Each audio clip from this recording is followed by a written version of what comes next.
বিসমিল্লাহির রহমানির রহিম।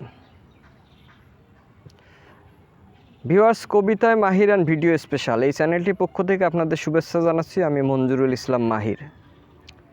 আশা করি সবাই ভালো আছেন। অনেক দিন হয়ে গেল আপনাদের কবিতা শোনাই না। আজ আমার লেখা আরেকটি কবিতা আপনাদের আমি শোনাবো, এবং আজ যে কবিতাটি আপনাদের শোনাবো এটি আমার লেখা প্রথম কবিতা। যদিও এর আগে বেশ কিছু কবিতা আপনাদের আমি শুনিয়েছি, কিন্তু প্রথম কবিতাটিই শোনানো হয়নি। এবং এই কবিতাটি আমার একটি ভ্রমণ কাহিনীর উপর লেখা। মূলত এই ভ্রমণটির সময় আমি একটি ভুল করেছিলাম, এবং ওই ভুলটি করার পর আমার বেশ খারাপ লাগতেছিল। আমি ভাবতেছিলাম এই ঘটনাটি কিভাবে সবার সাথে শেয়ার করা যায়, যাতে আর কেউ এই ধরনের ভুল না করে। সেটি ভাবতে গিয়েই কবিতা লেখার বিষয়টি আমার মাথায় চলে আসে।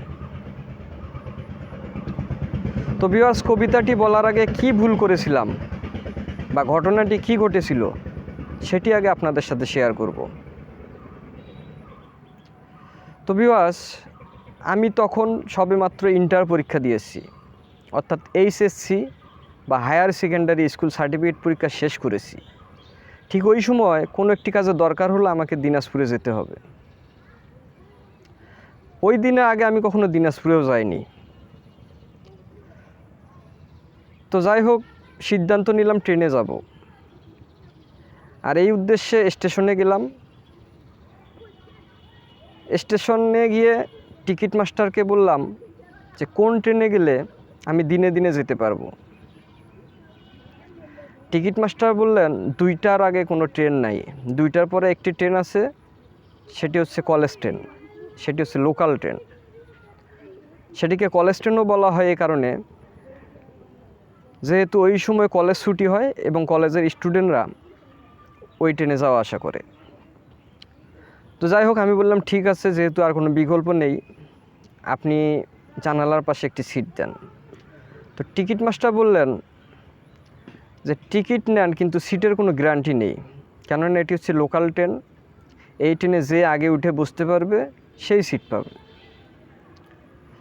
তো কী আর করার, টিকিট নিলাম। নেওয়ার পর ভাবলাম নতুন একটি জায়গায় যাব, জানালার পাশে বসে যদি যেতে না পারি তাহলে তো জার্নিটা মজার হবে না। কিন্তু কিভাবে জানালায় বসা যায়, জানালার কাছে বসা যায়, তো একটি বুদ্ধি বের করলাম। আমি ফোন করে 3-4 জন বন্ধুকে ডেকে নিলাম এবং তাদেরকে বললাম যে ট্রেন আসার সাথে সাথেই 4 জন 4টি বগিতে উঠে যাব, এবং কমপক্ষে একটি সিট নিশ্চিত করার পর বাকিরা নেমে যাবে। তো তাই হলো, ট্রেন আসার পর আমরা 4 জন 4টি বগিতে উঠে পড়লাম, এবং সৌভাগ্যক্রমে আমি নিজেই একটি সিট পেলাম, এবং ফোন করে বাকি বন্ধুদের নেমে যেতে বললাম। তো মুহূর্তের মধ্যে ট্রেন ভরপুর হয়ে গেল। এতটাই ভিড় ছিল, আমরা যে মুখোমুখি সিটগুলোতে বসি তার মাঝখানে যেখানে আমরা পা রাখি সেখানেও যাত্রী দিয়ে পরিপূর্ণ। তো যা হোক, ট্রেন আস্তে আস্তে ছেড়ে দিল। কিছু দূর যাওয়ার পর যখন একটি করে স্টেশন আসে, তখন অনেক যাত্রী সেখানে নামতে শুরু করলো, যার যার গন্তব্যে নামতে শুরু করলো। এভাবে আস্তে আস্তে আমরা রংপুরে পৌঁছালাম। রংপুরে এসে মোটামুটি ট্রেন অর্ধেক খালিই হয়ে গেল। তখন আমি জানালার পাশে গিয়ে বসলাম এবং ভাবলাম এখন মনে হয় বাকিটা পথ এরকম ফাঁকাই যাবে। কিছুক্ষণ পরেই জানালার ওপাশে 2টি মেয়ে আসলো, এসে বলল, ভাইয়া ওখানে কি 2টা সিট হবে? তো আমি ভেবেছিলাম ওরা যেহেতু জানালার ওই পাশে, ওদেরকে ছোটো মনে হয়েছিল, এবং ওরা যেহেতু আমাকে ভাইয়া বলেছে, আমি ভেবেছিলাম ওরা মনে হয় আমার জুনিয়র। তো আমি বললাম, তোমরা কোথায় যাবা? তো বললো যে আপনি আগে 2টি সিট ব্লক করে রাখেন ব্যাগ দুটো দিয়ে, ট্রেনে উঠে কথা হবে। তো আমি ব্যাগ দুটো নিয়ে 2টি সিট ব্লক করে রাখলাম, কিন্তু 3-4 মিনিট হয়ে যায়, মেয়ে 2টি খোঁজ নেই। ঠিক এমন সময় আরেকটি মহিলা বাচ্চা কোলে নিয়ে আসলেন এবং জিজ্ঞাসা করলেন এই ব্যাগ 2টি কার? আমি বললাম যে 2টি মেয়ের। তো উনিও আরও 3-4 মিনিট দেখলেন, কিন্তু ওই মেয়ে 2টি খোঁজ নেই। তখন উনি রাগ করে একটি ব্যাগ উঠে তুলে আরেকটি ব্যাগের উপর রেখে উনি নিজে বসে পড়লেন। যাই হোক, আসলে ট্রেনটা এতটাই ভিড় ছিল তখন, এতটাই যাত্রী আবার উঠেছিল, ওরা যে দরজা দিয়ে উঠে এই পর্যন্ত আসবে সেটি আসতে ওদের প্রায় 8-10 মিনিট সময় লেগে গিয়েছিল। এবং আসার পর ওরা একটি সিট পায় এবং একটি সিটই বসেই আমাকে ধন্যবাদ জানায়। তো ভিউয়ার্স, আমি তো প্রথমে ভেবেছিলাম ওরা আমার ছোট, কিন্তু এখন দেখে মনে হচ্ছে ওরা তো আমার সিনিয়র হবে, মনে হচ্ছে এরকম, এটি ভাবতেছি।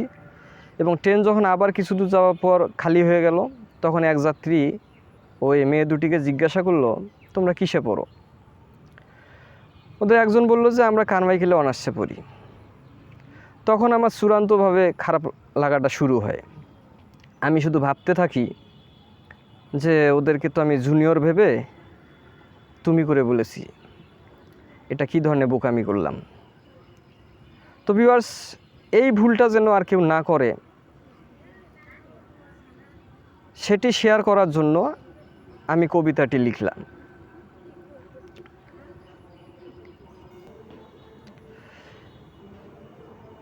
এবং কবিতাটির নাম দিয়েছিলাম সম্বোধন।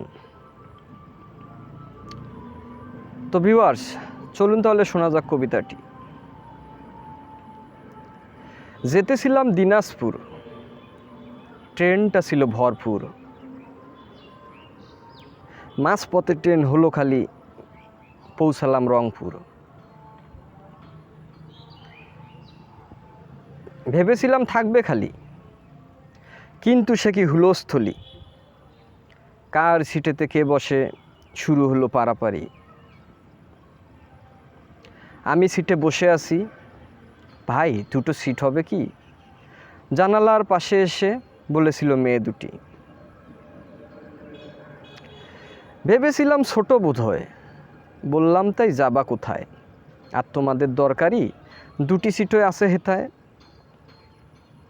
কোথায় যাবে তা না বলে হাতে দুটি ব্যাগ দিয়ে বলল রাখুন সিট দুটিতে, কথা হবে ট্রেনে চড়ে।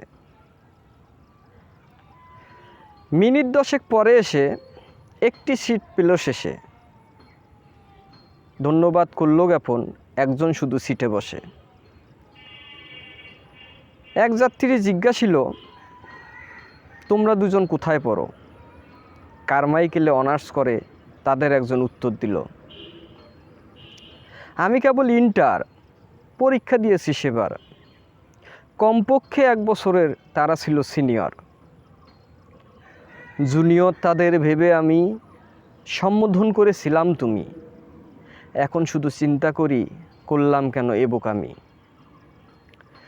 বলতে চাই তাই সবাইকে, অপরিচিত কাউকে সম্বোধন যাবে না করা, একমাত্র আপনি ছাড়া।